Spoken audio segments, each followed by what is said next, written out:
take too far of a stretch to realize the geography that's involved. And in California, all these places really are close together. They're no more than 3 hours apart. And so, the thing that people really do argue about that don't believe it could possibly be the same guy is they say the Zodiac was not a sexual predator. How do you get East Area Rapist guy to be the Zodiac? Well, here's the thing, and in a nutshell, it's about power and control. The skeptics that are hardcore wired into thinking that because the Zodiac was not a sexual perpetrator, that it means he has to be a completely different guy. I think that what people don't realize is the MO of this guy. This guy is different than a lot of serial killers. A lot of serial killers, they're sort of like stuck in this one mode of attack and one mode of doing things. And this is not the way the Golden State Killer operated. He was able to be fluid in not only his movements across jurisdictional lines, but he was also able to be fluid in changing his MO. When he was a Visalia Ransacker, there was no sexual crimes involved there, not when he was burglarizing. His intent was to just be the burglar. He was a very efficient cat burglar. And when he doesn't mean he didn't kill people down in Visalia when he was doing that. Jennifer Amore is still an unsolved crime. She was killed. Donna Richmond was killed, and Oscar Clifton paid the price for her. But we don't know who else he killed while he was down there or what he did. What we do know is Visalia Ransacker was not a sexual perpetrator. And then he goes to Sacramento areas, and he's an East Area Rapist, and everybody thinks he's just a rapist who takes meaningless things from people. He doesn't take anything of real value. He just rapes and leaves, and it's about terror. And so what happens then is he becomes the original Night Stalker, where really the deal is he wants to kill them. So, and that's not about sex either, really. I mean, it was all about power and control. When he was doing these burglaries, any indication he was like stealing women's underwear, those kind of undergarments, things like that? Oh yeah, he did that definitely. Yeah, see, okay, that's a link. Yeah, he did that as East Area Rapist all the time. So. In all your research, was there ever? Okay, go ahead. I'm sorry. Go ahead. No, okay, in all your research, was there ever any indication that either of these crimes had an accomplice? Well, there were always conversations about that. There were times where you would hear or think you heard another person. He blindfolded people when he was raping them a lot. And so there were times where people thought a woman would think that it was a different perpetrator, one guy versus another. The weight was different on her versus, the second guy. So, yeah, there have been conversations about that, about who the accomplice might have been. I can't imagine that he did every crime in the state of California. That'd be crazy. But the reality is, and they will not have some help, but the thing about that people should take away really is that there are more things about what he said, what he did, how he looked, that are alike than different in both personas. And just because he was not a sexual perpetrator as the Zodiac doesn't mean that it's not the same guy. It was about power and control and fear. He fed off the fear. Now, D'Angelo, he had an ex-wife. Has anybody interviewed her? I'm sure that they have, law enforcement. In less than a week after his arrest, she shut down her law practice. Oh, really? Oh, yeah. And it's still shut down till today?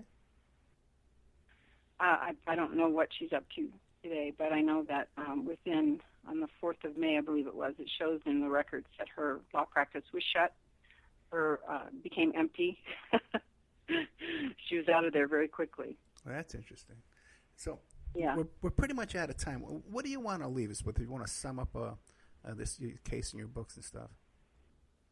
Well, like I said, if one approaches this with an open mind, what I did when I investigated was look at the witness statements of the crimes. I, basically just sort of tracked his clustered attacks in different areas and just kind of tried to figure out what he did and where. And you can really see it. There's a trail.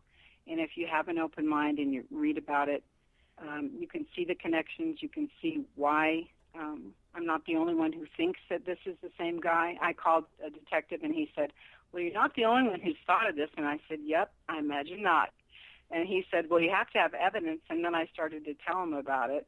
And he sat down, and 45 minutes later, we're still on the phone. And he said, can you send me some stuff? So it's, I'm not the only one who thinks this. It's just that I'm the one who got tired of waiting to hear. And so I wrote about what I found and what the evidence is. And it's circumstantial evidence because I'm not privy to what each county has in their lockers. They all have evidence that needs to be retested. And the victims' families, this is really it for me, the victims' families and family members and friends need to know the answers as to who killed these women and girls in the state of California in the 60s, the 70s, the 80s. This perpetrator was allowed to be free for eons of time. And so I would love to see more answers for the families. And what are you working on next? I'm still looking into this, but that's pretty much where I'm at the moment. We'll see if anything gets added or changed, or we'll see what happens next. Ann Penn, I can't thank you enough for coming on, especially at the last minute like I asked you to. The website is annpenn.wordpress.com. That's ANNEPENN at wordpress.com.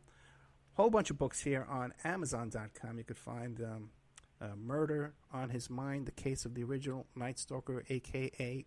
Golden State Killer, East Area Rapist. Another one is The Creep Among Us, the Golden State Killer after the arrest. What If? Golden State Killer, Zodiac Solved. Ann, thank you so much. Any new developments, give me a call. Okay, well, give us an update. Yeah, I appreciate that, and thank you for your time today. Oh, did I mention the website too? AnnPenn.wordpress.com? I think I did. Ann, thank you so much. Thank you. Good night. Okay, then we have another theory in the line of Zodiac Killer theories that are out there. Ann Penn, check that out. I'll tell you, we're talking about off the air a bit about people's passion when it comes to these true crime commenters, man. They're just brutal. Those guys, they get brutal. And they join up in teams and sides and stuff. They really get into each other's lives. And they all think they're investigators and stuff like that. They start stalking each other. Ann Penn at annpenn.wordpress.com. Great books. Got a lot of stuff coming up. I got Nick Bryant coming back to talk about Jeffrey Epstein. And I got taped with Hank Harrison. He came back to talk to us. Hank tells us now he knows D.B. Cooper. Okay.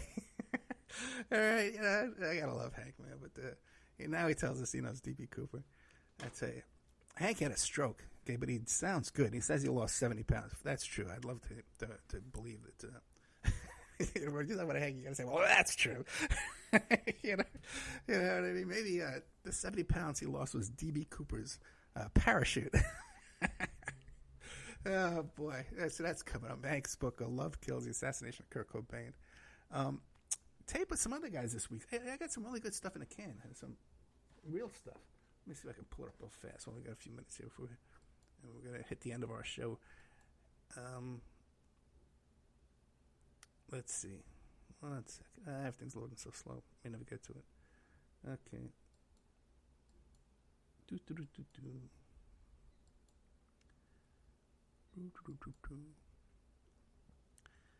Great advertising opportunities down here at WWPR in Florida. Got a lot of slots open for ads if you want to come down and advertise.